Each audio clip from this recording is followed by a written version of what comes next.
Welcome to my channel. Today Wednesday vlog தான் பார்க்க போகிறோம். காத்தால எழுந்ததும் கிச்சன் ஃபுல்லாக க்ளீனாக இருந்துச்சு, ஹாப்பியாக இருந்துச்சுப்பா. இன்றைக்கி கிச்சன் க்ளீனாக இருக்குன்னு பிரேக்ஃபாஸ்ட் வந்து கோதுமை தோசை தான். தோசையும் இல்லை, சப்பாத்தியும் இல்லை, அந்த மாதிரி ஒரு டைப்பில் செஞ்சேன். நல்லா தான் வந்துச்சு. ஆஃப்டர்நூன் லன்ச் வந்து சாம்பார், சிக்கன் 65, சிக்கன் கிரேவி, சாப்பாடு. அதுக்கப்புறமா சாம்பார் சமைச்சுன்னே இருந்தேன். அம்மாவும் தங்கச்சியும் வந்துட்டாங்க. பசங்க அம்மாவுக்கும் தங்கச்சியும் பார்த்து ரொம்ப ஹாப்பி ஆகிட்டாங்க. அம்மா அப்படியே வந்தாங்கன்றதுக்காக டீ போட்டேன். டீ எல்லாம் குடிச்சிட்டு கொஞ்சம் நேரம் பசங்களோட அம்மா தங்கச்சி எல்லாம் விளையாடிட்டு இருந்தாங்க. அப்படியே எங்கள் மாமியாரும் என்னோடய சிஸ்டர் இல்லாமல் வந்திருந்தாங்க. இன்னும் பசங்க ஹாப்பி ஆகிட்டாங்க. நல்லா ஜாலியாக இருந்துச்சு, பேசிட்டு ரொம்ப நல்லா இருந்துச்சு. அவங்க திருப்பி போகும்போது தான் பசங்க ரொம்ப அழுதுட்டாங்க. எனக்கு பெஜாராயிடுச்சு, என்னடா பசங்க இப்படி அழுகுறாங்கன்னு. அவங்களும் ஃபோன் பண்ணி ரொம்ப பெஜாராகிட்டு இருந்தாங்க. பசங்க ரொம்ப அழுதாங்களான்னு கேட்டாங்க. அப்புறமா கொஞ்சம் நேரத்துக்கு அப்புறமா சைலண்ட்டாக ஆகிட்டாங்க, விளையாடிட்டு இருந்தாங்க. இன்றைக்கி வேலை ரொம்ப ஃபுல்லாக இருந்துச்சு. இது அம்மா வந்தாங்களேன்னு டீ செஞ்சுட்டு இருந்தேன்.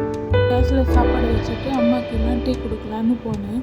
வந்து பார்த்தா சாப்பாடு எல்லாம் வடிஞ்சு போயிட்டே இருந்துச்சு. திருப்பி அதை எல்லாமே க்ளீன் பண்ணிவிட்டு அப்படியே மார்க்கெட்லேருந்து ஃப்ரூட்டெல்லாம் வாங்கிட்டு வந்துருந்தாங்க. அதெல்லாம் அப்படியே பேஸ்கெட்லலாம் போட்டு எல்லாம் இது பண்ணியாச்சு.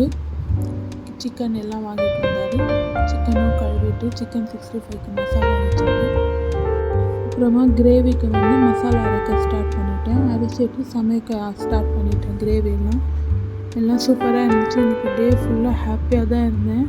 ஏன்னா அம்மா, மாமியார், சிஸ்டர், பசங்க நம்ம ரொம்ப ரொம்ப ஹாப்பியாக இருந்தோம். சிரிச்சு பேசிட்டு எல்லாம் இந்த டே ரொம்ப ஹாப்பியாக போச்சு.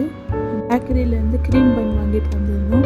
அது பீஸ் போட்டு சாப்பிட்டுட்டு ஈவினிங் டைம் போல் திருப்பியும் டீ செஞ்சு எல்லோரும் ஃபேமிலியாக உட்காந்து டீ சாப்பிட்டாங்க. அதை பார்த்து எனக்கு ரொம்ப ஹாப்பி ஆகிடுச்சு. ரொம்ப நாளுக்கு அப்புறமா இந்த மாதிரி செஞ்சு எல்லோரும் ஃபேமிலியாக உட்காந்துன்னு இருக்கிறோன்னு. ஆனால் பசங்க பர்த்டேக்கு அப்புறமா இப்போ தான் ஃபேமிலி மெம்பர்ஸ் எல்லாம் இன்றைக்கி தான் ஒன்றா சேர்ந்தாங்க. ஸோ நல்லா இருந்துச்சு இந்த டே எனக்கு. அதுக்கப்புறமா அவங்க எல்லோரும் கிளம்பி போயிட்டாங்க. அப்படியே பசங்களை தூங்க வச்சுட்டேன். டின்னர் வந்து ஹோட்டலில் இருந்து கிரேவி வாங்கிட்டு வந்தாங்க, பட்டர் கிரேவி.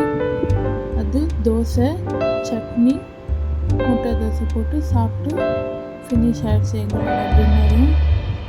மீஷோவில் வந்து கிச்சன் திங்ஸ் கொஞ்சம் ஆர்டர் போட்டிருந்தேன். அதெல்லாம் இன்றைக்கி டெலிவரி ஆகிடுச்சு. அது அப்புறமா கொஞ்சம் நேரம் உட்காந்து அன்பாக்சிங் பண்ணிகிட்டு இருந்தேன். அதை வீடியோ கூட சீக்கிரமாக அப்லோட் பண்ணுறேன். அதெல்லாமே ஓப்பன் எல்லாம் பண்ணிவிட்டு கொஞ்சம் நேரம் சிஸ்டர் எல்லாம் கூட உட்காந்து பேசிகிட்டு இருந்தேன் ஜாலியாக. இன்றைக்கி டே ஃபுல்லாக பசங்களை அம்மா, தங்கச்சி, மாமியார் தான் பார்த்துட்டு இருந்தாங்க. நானும் என் சிஸ்டர்லாம் நல்லா சிரிச்சு பேசிகிட்டு இருந்தோம். 100 சப்ஸ்கிரைபர்ஸ்க்கு கிட்ட வந்துட்டோம். அல்ஹம்துலில்லாஹ், அல்லாஹ்க்கு ஷுக்ரியா. இதோட இந்த வீடியோ முடிச்சுக்கலாம். Like, share and subscribe to my channel friends. Bye friends.